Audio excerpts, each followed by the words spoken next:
Harry Potter and the Goblet of Fire, Chapter 25, The Egg and the Eye. As Harry had no idea how long a bath he would need to work out the secret of the golden egg, he decided to do it at night when he would be able to take as much time as he wanted. Reluctant though he was to accept more favors from Cedric, he also decided to use the prefect's bathroom. Far fewer people were allowed in there, so it was much less likely that he would be disturbed.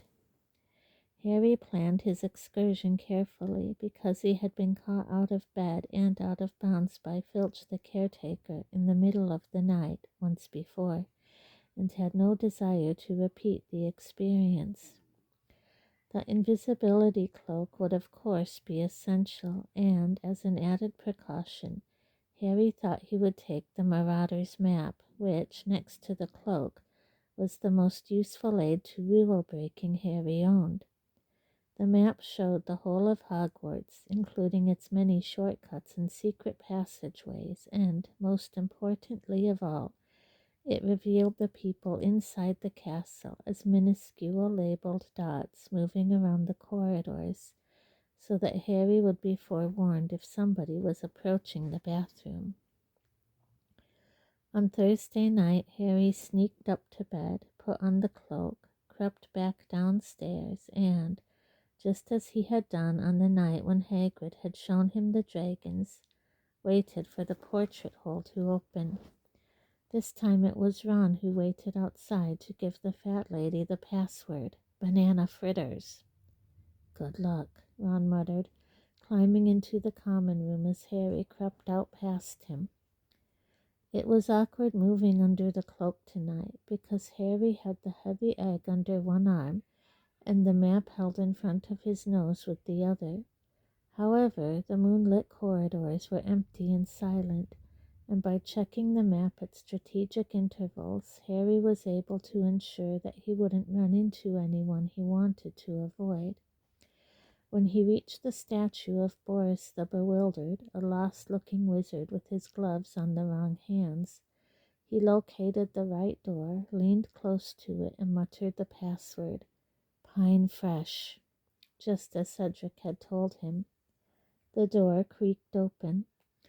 Harry slipped inside, bolted the door behind him, and pulled off the invisibility cloak, looking around. His immediate reaction was that it would be worth becoming a prefect just to be able to use this bathroom. It was softly lit by a splendid candle-filled chandelier, and everything was made of white marble, including what looked like an empty rectangular swimming pool sunk into the middle of the floor. About 100 golden taps stood all around the pool's edges, each with a different colored jewel set into its handle. There was also a diving board. Long white linen curtains hung at the windows. A large pile of fluffy white towels sat in a corner, and there was a single golden framed painting on the wall. It featured a blonde mermaid who was fast asleep on a rock, her long hair fluttering over her face every time she snored. Harry put down his cloak, the egg, and the map and moved forwards, looking around, his footsteps echoing off the walls. Magnificent though the bathroom was, and quite keen though he was to try out a few of those taps, now he was here, he couldn't quite suppress the feeling that Cedric might have been having him on. How on earth was this supposed to help solve the mystery of the egg? Nevertheless, he put one of the fluffy towels, the cloak, the map, and the egg at the side of the swimming pool-sized bath, then knelt down and turned on a few of the taps. He could tell at once that they carried different sorts of bubble bath mixed with water, though it wasn't bubble bath as Harry had ever experienced it. One tap gushed pink and blue bubbles the size of footballs. Another poured ice-white foam so thick that Harry thought it would have supported his weight if he'd cared to test it. A third sent heavily perfumed purple clouds hovering over the surface of the water. Harry amused himself for a while, turning the taps on and off, particularly enjoying the effect of one whose jet bounced off the surface of the water in large arcs. Then, when the deep pool was full of hot water, foam, and bubbles, which took a very short time considering its size, Harry turned off all the taps, pulled off his pajamas, slippers, and dressing gown, and slid into the water. It was so deep that his feet barely touched the bottom, and he actually did a couple of lengths before swimming back to the side and treading water, staring at the egg. Highly enjoyable though it was to swim in hot and foamy water with clouds of different colored steam wafting all around him, no stroke of brilliance came to him, no sudden burst of understanding. Harry stretched out his arms, lifted the egg in his wet hands, and opened it. The wailing, screeching sound filled the bathroom, echoing and reverberating off the marble walls, but it sounded just as incomprehensible as ever, if not more so with all the echoes. He snapped it shut again, worried that the sound would attract Filch, wondering whether that hadn't been Cedric's plan, and then, making him jump so badly that he dropped the egg, which clattered away across the bathroom floor, someone spoke. "I'd try putting it in the water if I were you." Harry had swallowed a considerable amount of bubbles in shock. He stood up, spluttering, and saw the ghost of a very glum-looking girl sitting cross-legged on top of one of the taps. It was moaning Myrtle, who was usually heard to be sobbing in the S-bend of a toilet 3 floors below. "Myrtle," Harry said in outrage, I'm not wearing anything." The foam was so dense that this hardly mattered, but he had a nasty feeling that Myrtle had been spying on him from out of one of the taps ever since he had arrived. "I closed my eyes when you got in," she said, blinking at him through her thick spectacles. "You haven't been to see me for ages." "Yeah, well," said Harry, bending his knee slightly, just to make absolutely sure Myrtle couldn't see anything but his head. "I'm not supposed to come into your bathroom, am I? It's a girl's one." "You didn't used to care," said Myrtle miserably. "You used to be in there all the time." This was true, though only because Harry, Ron, and Hermione had found Myrtle's out-of-order toilets a convenient place to brew Polyjuice Potion in secret, a forbidden potion which had turned Harry and Ron into living replicas of Crabbe and Goyle for an hour, so that they could sneak into the Slytherin common room. "I got told off for going in there," said Harry, which was half true. Percy had once caught him coming out of Myrtle's bathroom. "I thought I'd better not come back after that." "Oh, I see," said Myrtle, picking at a spot on her chin in a morose sort of way. "Well, anyway, I tried the egg in the water. That's what Cedric Diggory did." "Have you been spying on him too?" said Harry indignantly. "What do you do, sneak up here in the evenings to watch the prefects take baths?" "Sometimes," said Myrtle rather slyly, "but I've never come out to speak to anyone before." "I'm honored," said Harry darkly. "You keep your eyes shut." He made sure Myrtle had her glasses well covered before hoisting himself out of the bath, wrapping the towel firmly around himself and going to get the egg.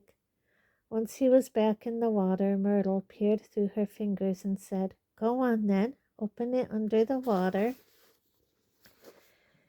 Harry lowered the egg beneath the foamy surface and opened it, and this time it did not wail.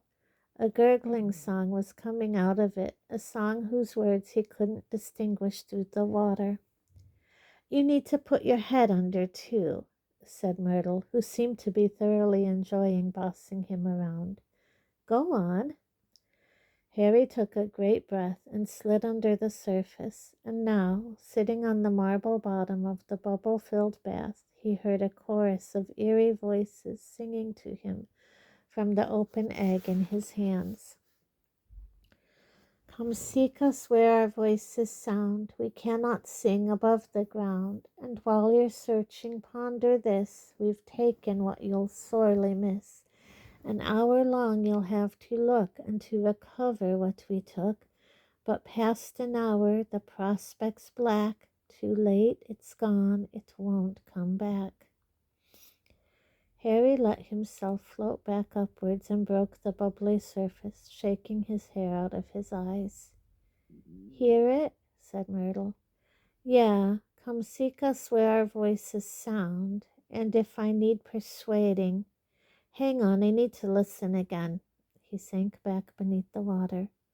It took 3 more underwater renditions of the egg's song before Harry had it memorized. Then he trod water for a while, thinking hard, while Myrtle sat and watched him. I've got to go and look for people who can't use their voices above the ground, he said slowly. Who could that be? Slow, aren't you? He had never seen Moaning Myrtle so cheerful, apart from the day when Hermione's dose of polyjuice potion had given her the hairy face and tail of a cat. Harry stared around the bathroom, thinking.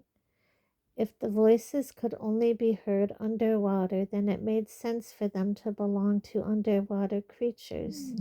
He ran this theory past Myrtle, who smirked at him.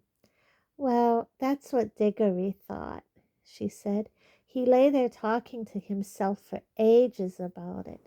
Ages and ages. Nearly all the bubbles had gone. Underwater, Harry said slowly.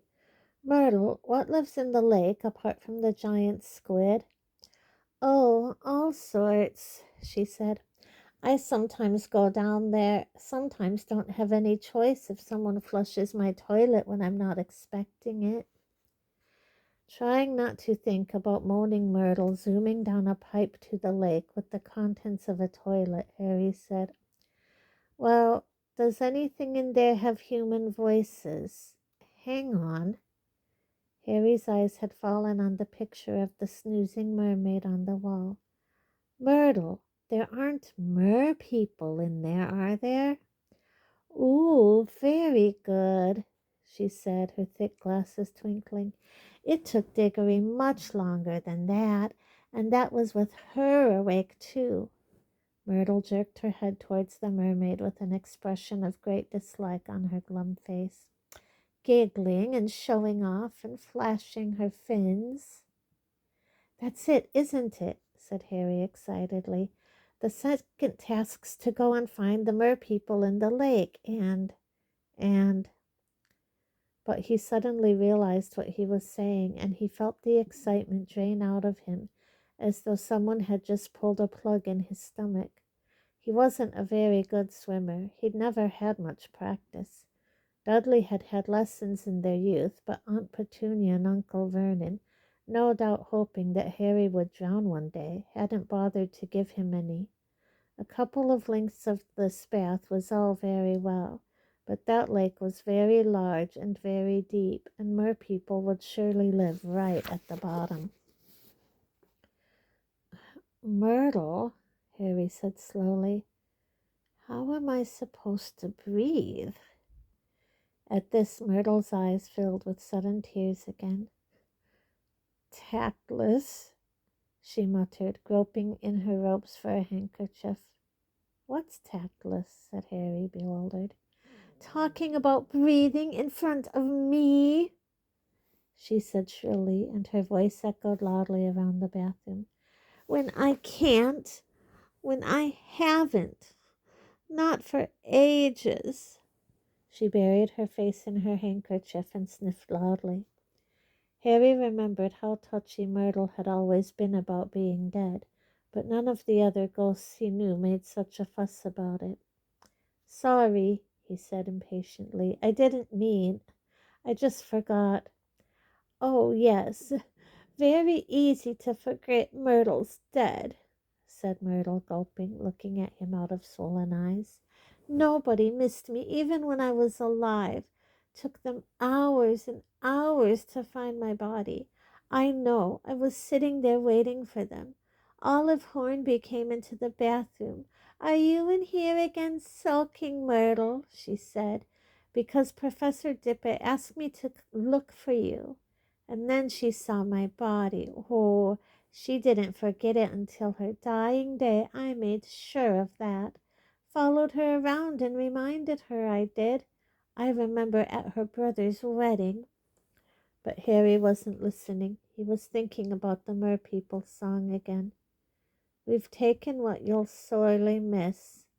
That sounded as though they were going to steal something of his, something he had to get back. What were they going to take? And then, of course, she went to the Ministry of Magic to stop me stalking her.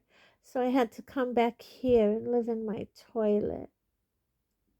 Good, said Harry vaguely. Well, I'm a lot further on than I was.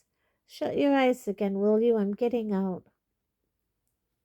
He retrieved the egg from the bottom of the bath, climbed out, dried himself, and pulled on his pajamas and dressing gown again. Will you come and visit me in my bathroom again sometime?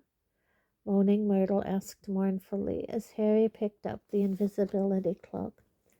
I'll try, Harry said, though privately thinking the only way he'd be visiting Myrtle's bathroom again was if every other toilet in the castle got blocked. See you, Myrtle. Thanks for your help. Bye-bye, she said gloomily, and as Harry put on the invisibility cloak, he saw her zoom back up the tap. Out in the dark corridor, Harry examined the Marauder's map to check that the coast was still clear. Yes, the dots belonging to Filch and Mrs. Norris were safely in their office. Nothing else seemed to be moving apart from Peeves, who was bouncing around the trophy room on the floor above. Harry had taken his first step back towards Gryffindor Tower when something else on the map caught his eye, something distinctly odd. Peeves was not the only thing that was moving. A single dot was flitting around a room in the bottom left-hand corner, Snape's office. But the dot wasn't labeled Severus Snape. It was Bartemius Crouch. Harry stared at the dot. Mr. Crouch was supposed to be too ill to go to work or to come to the Yule Ball. So what was he doing sneaking into Hogwarts at 1 o'clock in the morning? Harry watched closely as the dot moved round and round the room, pausing here and there. Harry hesitated, thinking, and then his curiosity got the better of him. He turned and set off in the opposite direction, towards the nearest staircase. He was going to see what Crouch was up to. Harry walked down the stairs as quietly as possible, though the faces in some of the portraits still turned curiously at the squeak of a floorboard, the rustle of his pajamas. He crept along the corridor below, pushed aside a tapestry about halfway along, and proceeded down a narrower staircase, a shortcut which would take him down 2 floors. He kept glancing down at the map, wondering. It just didn't seem in character somehow for correct, law-abiding Mr. Crouch to be sneaking around somebody else's office this late at night. And then, halfway down the staircase, not thinking about what he was doing, not concentrating on anything but the peculiar behavior of Mr. Crouch, Harry's leg suddenly sank right through the trick step Neville always forgot to jump. He gave an ungainly wobble, and the golden egg, still damp from the bath, slipped from under his arm. He lurched forwards to try and catch it, but too late. The egg fell down the long staircase with a bang as loud as a bass drum on every step. The invisibility cloak slipped. Harry snatched at it, and the Marauder's map fluttered out of his hand and slid down 6 stairs, where, sunk in the step to above his knee, he couldn't reach it. The golden egg fell through the tapestry at the bottom of the staircase, burst open, and began wailing loudly in the corridor below. Harry pulled out his wand and struggled to touch the marauder's map, to wipe it blank, but it was too far away to reach. Pulling the cloak back over himself, Harry straightened up, listening hard, his eyes screwed up with fear, and almost immediately, "Peeves!" It was the unmistakable hunting cry of Filch the caretaker. Harry could hear his rapid, shuffling footsteps coming nearer and nearer, his wheezy voice raised in fury. "What's this racket? Wake up the whole castle, will you? I'll have you, Peeves. I'll have you. You'll—" "And what is this?" Filch's footsteps stopped. There was a clink of metal on metal, and the wailing stopped. Filch had picked up the egg and closed it. Harry stood very still, one leg still jammed tightly in the magical step, listening. Any moment now Filch was going to pull aside the tapestry, expecting to see Peeves, and there would be no Peeves. But if he came up the stairs he would spot the marauder's map, and invisibility cloak or not, the map would show Harry Potter standing exactly where he was. "Egg?" Filch said quietly at the foot of the stairs. "My sweet," Mrs. Norris was obviously with him, "this is a Triwizard clue. This belongs to a school champion." Harry felt sick. His heart was hammering very fast. "Peeves!" Filch roared gleefully. "You've been stealing!" He ripped back the tapestry below, and Harry saw his horrible, pouchy face and bulging pale eyes staring up the dark and, to Filch, deserted staircase. "Hiding, are you?" he said softly. "I'm coming to get you, Peeves. You've gone and stolen a Triwizard clue, Peeves. Dumbledore'll have you out of here for this, you filthy, pilfering poltergeist." Filch started to climb the stairs, his scrawny, dust-colored cat at his heels. Mrs. Norris's lamp-like eyes, so very like her master's, were fixed directly upon Harry. He had had occasion before now to wonder whether the invisibility cloak worked on cats. Sick with apprehension, he watched Filch drawing nearer and nearer in his old flannel dressing gown. He tried desperately to pull his trapped leg free, but it merely sank a few more inches. Any second now Filch was going to spot the map or walk right into him. "Filch, what is going on?" Filch stopped a few steps below Harry and turned. At the foot of the stairs stood the only person who could make Harry's situation worse. Snape. He was wearing a long gray nightshirt, and he looked livid. "It's Peeves, Professor," Filch whispered malevolently. "He threw this egg down the stairs." Snape climbed up the stairs quickly and stopped beside Filch. Harry gritted his teeth, convinced his loudly thumping heart would give him away at any second. "Peeves," said Snape softly, staring at the egg in Filch's hands. "But Peeves couldn't get into my office." "This egg was in your office, Professor." "Of course not," Snape snapped. "I heard banging and wailing." "Yes, Professor, that was the egg. I was coming to investigate. Peeves threw it, Professor. And when I passed my office, I saw that the torches were lit and a cupboard door was ajar. Somebody has been searching it." "But Peeves couldn't." "I know he couldn't, Filch," Snape snapped. "I seal my office with a spell none but a wizard could break." Snape looked up the stairs straight through Harry and then down into the corridor below. "I want you to come and help me search for the intruder, Filch." Yes, Professor, but—" Filch looked yearningly up the stairs, right through Harry, who could see that he was very reluctant to forego the chance of cornering Peeves.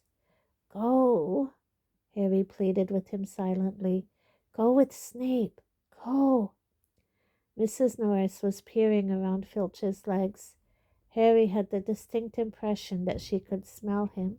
Why had he filled that bath with so much perfumed foam? The thing is, Professor, said Filch plaintively, the headmaster will have to listen to me this time. Peeves has been stealing from a student. It might be my chance to get him thrown out of the castle once and for all. Filch, I don't give a damn about that wretched poltergeist. It's my office that's clunk, clunk, clunk. Snape stopped talking very abruptly. He and Filch both looked down at the foot of the stairs. Harry saw Mad-Eye Moody limp into sight through the narrow gap between their heads. Moody was wearing his old traveling cloak over his nightshirt and leaning on his staff as usual. Pajama party, is it? He growled up the stairs. Professor Snape and I heard voices, Professor, said Filch at once. Peeves the poltergeist throwing things around as usual, and then Professor Snape discovered that someone had broken into his office. Shut up, Snape hissed to Filch. Moody took a step closer to the foot of the stairs. Harry saw Moody's magical eye travel over Snape and then unmistakably onto himself. Harry's heart gave a horrible jolt. Moody could see through invisibility cloaks. He alone could see the full strangeness of the scene. Snape in his nightshirt, Filch clutching the egg, and he, Harry, trapped in the stairs behind them. Moody's lopsided gash of a mouth opened in surprise. For a few seconds he and Harry stared straight into each other's eyes. Then Moody closed his mouth and turned his blue eye upon Snape again. Did I hear that correctly, Snape? He asked slowly. Someone broke into your office? It is unimportant, said Snape coldly. On the contrary, growled Moody, it is very important. Who'd want to break into your office? A student, I dare say, said Snape. Harry could see a vein flickering horribly on Snape's greasy temple. It has happened before. Potion ingredients have gone missing from my private store cupboard. Students attempting illicit mixtures, no doubt. Reckon they were after potion ingredients, eh? Said Moody. Not hiding anything else in your office, are you? Harry saw the edge of Snape's sallow face turn a nasty brick color, the vein in his temple pulsing more rapidly. You know I'm hiding nothing, Moody, he said in a soft and dangerous voice, as you've searched my office pretty thoroughly yourself. Moody's face twisted into a smile. Auror's privilege, Snape. Dumbledore told me to keep an eye. Dumbledore happens to trust me, said Snape through clenched teeth. I refuse to believe that he gave you orders to search my office. Course Dumbledore trusts you, growled Moody. He's a trusting man, isn't he? Believes in second chances. But me, I say there are spots that don't come off, Snape. Spots that never come off. Do you know what I mean? Snape suddenly did something very strange. He seized his left forearm convulsively with his right hand, as though something on it had hurt him. Moody laughed. Get back to bed, Snape. You don't have the authority to send me anywhere, Snape hissed, letting go of his arm as though angry with himself. I have as much right to prowl the school after dark as you do. Prowl away, said Moody, but his voice was full of menace. I look forward to meeting you in a dark corridor sometime. You've dropped something, by the way.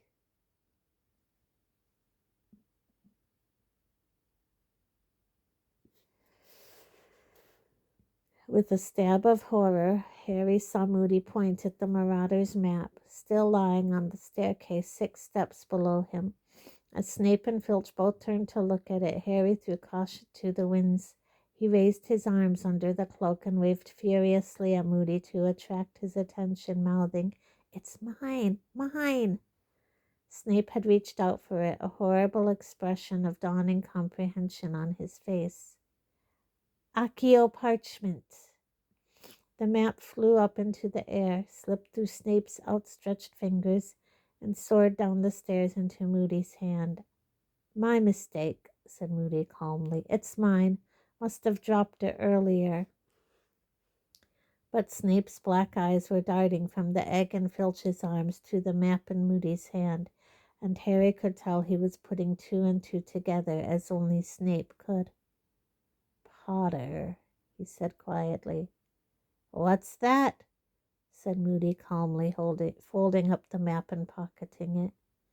"Potter," Snape snarled, and he actually turned his head and stared right at the place where Harry was, as though he could suddenly see him. "That egg is Potter's egg.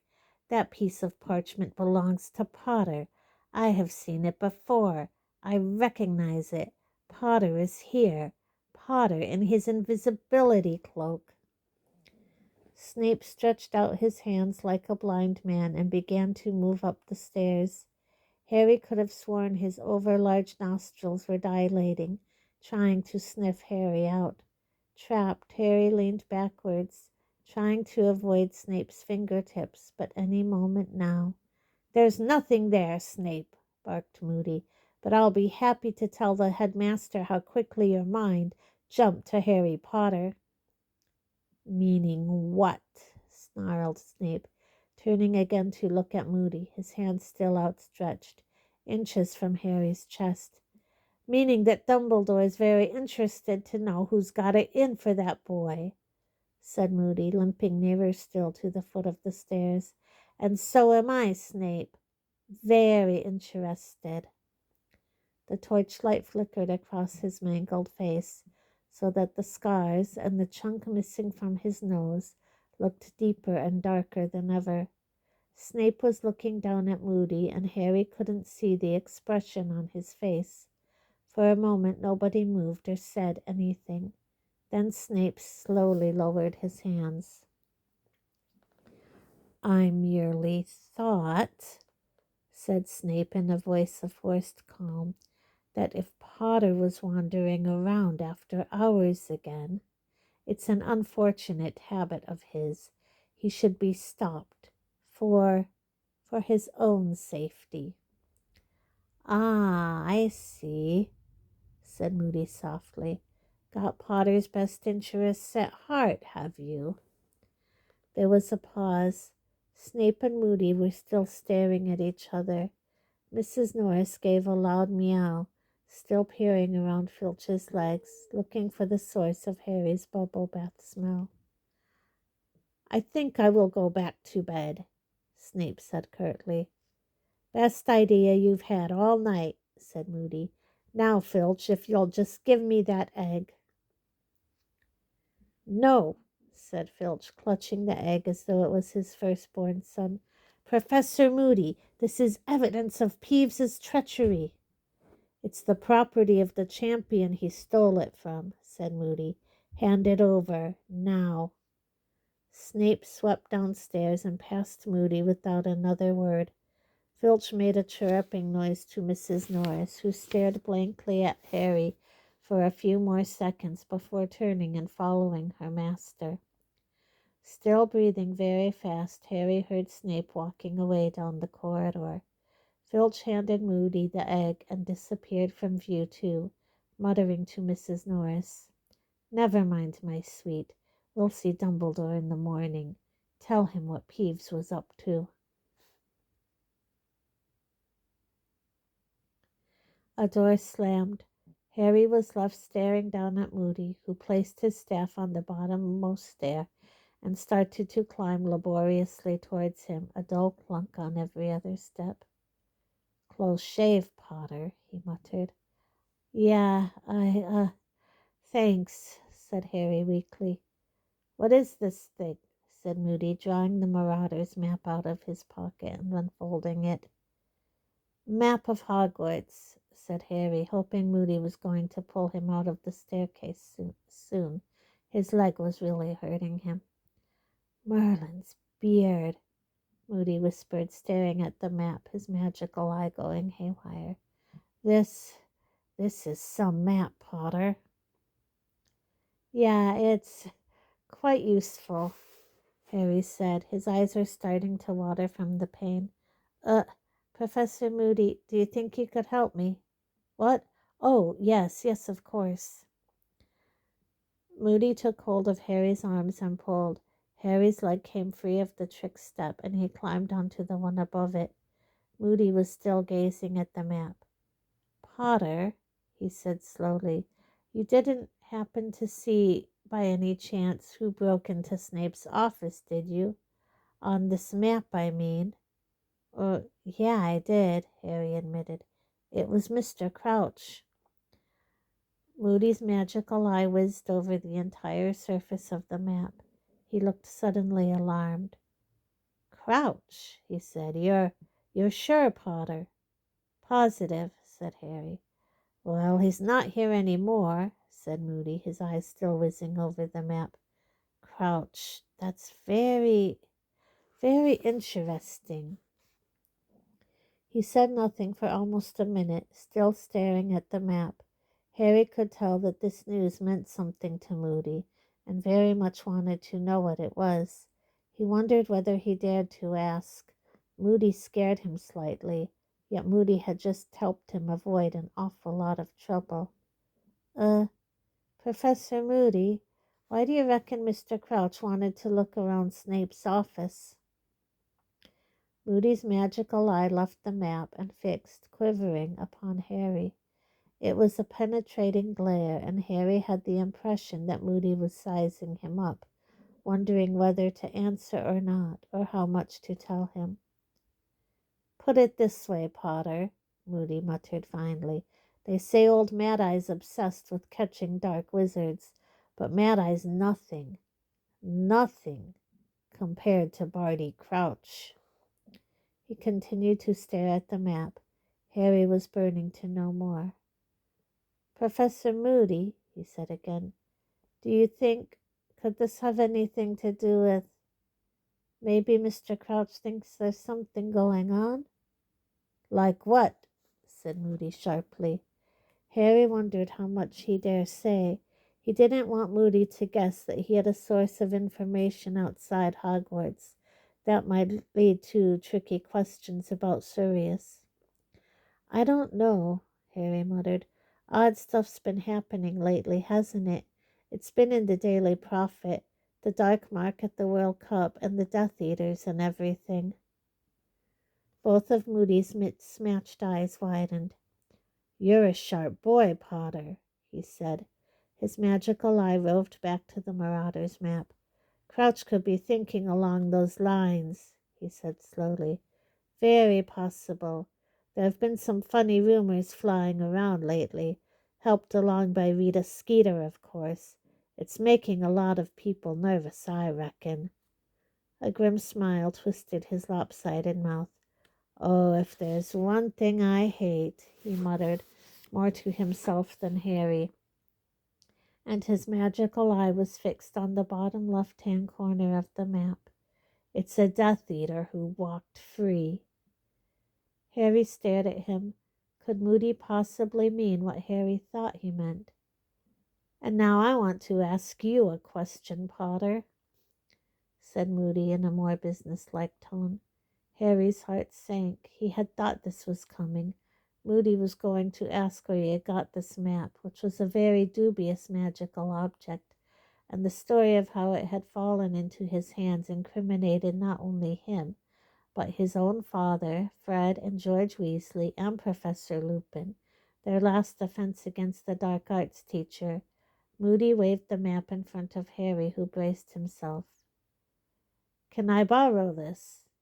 Oh, said Harry.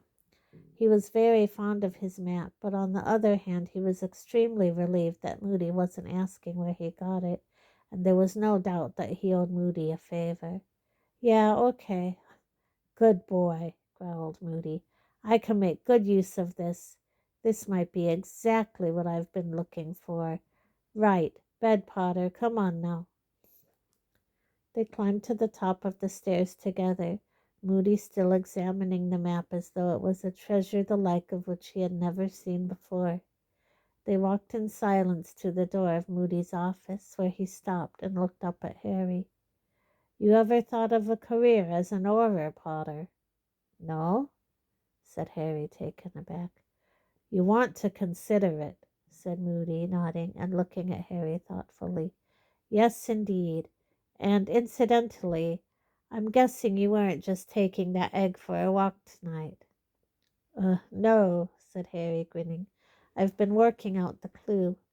Moody winked at him, his magical eye going haywire again. Nothing like a nighttime stroll to give you ideas, Potter. See you in the morning.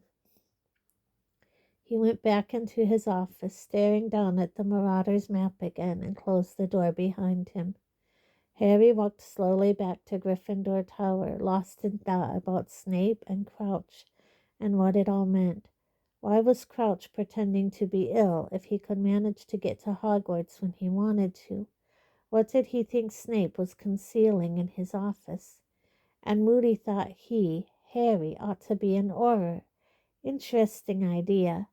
But as Harry got quietly into his four-poster 10 minutes later, the egg and the cloak now safely back in his trunk, he somehow thought he'd like to check how scarred the rest of them were before he chose it as a career.